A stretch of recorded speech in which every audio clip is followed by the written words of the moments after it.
بسم اللہ الرحمن الرحیم۔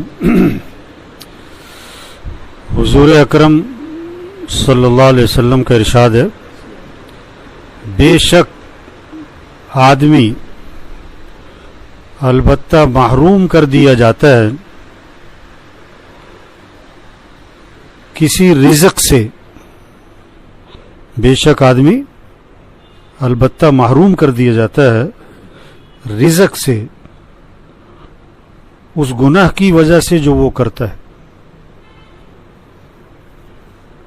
پھر سنو، آپ صلی اللہ علیہ وسلم نے فرمایا کہ بے شک آدمی البتہ محروم کر دیا جاتا ہے۔ 2 دفعہ تاکید ہے، بے شک تاکید، البتہ یقیناً اللہ کے نبی کی بات ہے ہی پکی، لیکن جب 2 دفعہ اس پر آپ نے تاکید کے لفظ بولے، جس کا مطلب ہے یہ بات بہت ہی زیادہ مضبوط ہے۔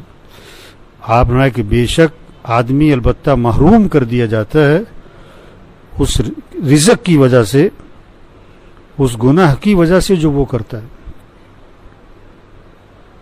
کوئی رزق اس کو ملنا ہوتا ہے، کوئی خوشی، کوئی نعمت، کوئی انعام، کوئی فائدہ، کوئی نفع کی چیز، لیکن یہ کوئی گناہ کر بیٹھتا ہے، اس گناہ کی وجہ سے اس رزق سے وہ کیا کر دیا جاتا ہے؟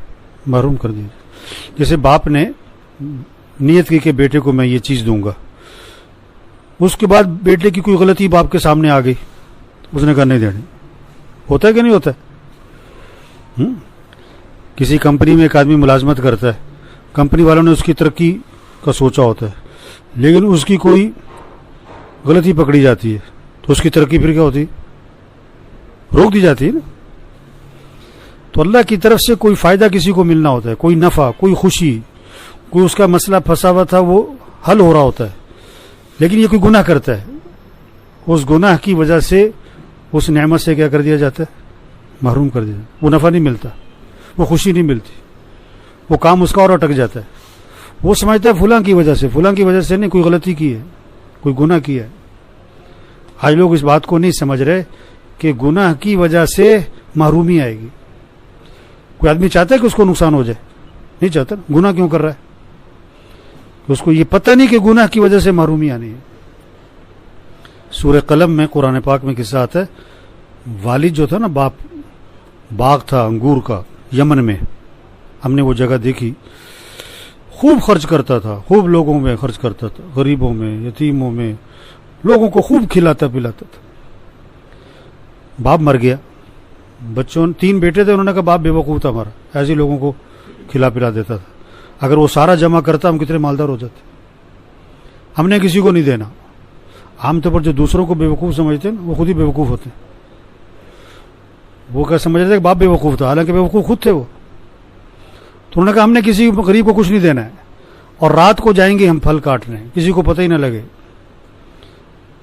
تو ایک عذاب آیا، قرآن پاک میں آتا ہے فطاف علیہا طائف من ربک وہم نائمون، کہ وہ ابھی سو رہے تھے، اللہ کی طرف سے ایک آگ کا عذاب آیا، پورے باغ کو جلا کے راکھ کر دی۔ جب وہ وہاں پہنچے تو انہیں باغ نظر ہی نہیں آیا، وہ سمجھے راستہ بھول گئے، دائیں بائیں ہو کے دیکھا، انہوں نے کہا نہیں راستہ نہیں بولے، اللہ کا عذاب آیا۔ ایک گناہ کا ارادہ کیا ابھی اور اللہ کا عذاب آ گیا، پورے باغ سے محروم ہو گئے۔ تو دیکھو یہ بات سب کو سمجھانی ہے، یہ بات سب کو، کہ گناہ کی وجہ سے کیا ہوگا؟